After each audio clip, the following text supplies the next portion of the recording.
aset itu adalah sesuatu yang bisa dimiliki secara pribadi.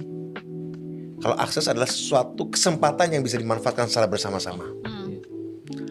Orang miskin di desa kebanyakan punya aset nih, walaupun tanahnya sempit atau rumahnya gubuk, minimal punya dirinya sendiri. Tapi akses pengetahuannya, akses teknologinya, akses infrastrukturnya kurang. Kalau di kota orang miskinnya banyak akses jalan mulus, akses internet, akses sekolah bagus, akses listrik. Tapi aset tanahnya nggak punya tanah, nggak punya rumah, kontrak. Sama seperti uang, akses pun hanya mau datang pada orang yang sudah punya akses.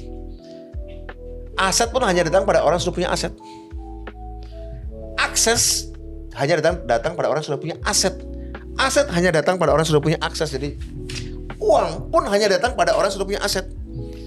Atau uang mau datang hanya pada orang yang sudah punya akses. Akses hanya datang pada orang yang sudah punya uang. Aset akan datang hanya pada orang yang sudah punya uang. Kalau kayak gitu, ini kan lingkaran setan. Itu ada yang bilang kan, yang kaya makin kaya, yang miskin makin miskin. Nah, itu kira-kira bahasa sederhananya. Pak Prabowo ingin putus ini. Ingin putus ini. Makanya orang miskin dikasih akses pendidikan berkualitas, namanya sekolah rakyat. Orang di daerah pelosok dikasih akses pendidikan berkualitas internasional, namanya sekolah unggulan Garuda. Dengan Koperasi Desa Merah Putih, orang miskin dikasih aset sisa hasil usaha di koperasi, dikasih akses barang-barang murah. Orang miskin di bawah pemerintahan Pak Prabowo dikasih akses cek kesehatan gratis saat anaknya ulang tahun.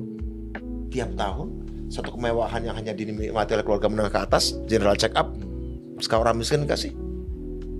Orang miskin dikasih akses untuk anaknya makan tiap hari.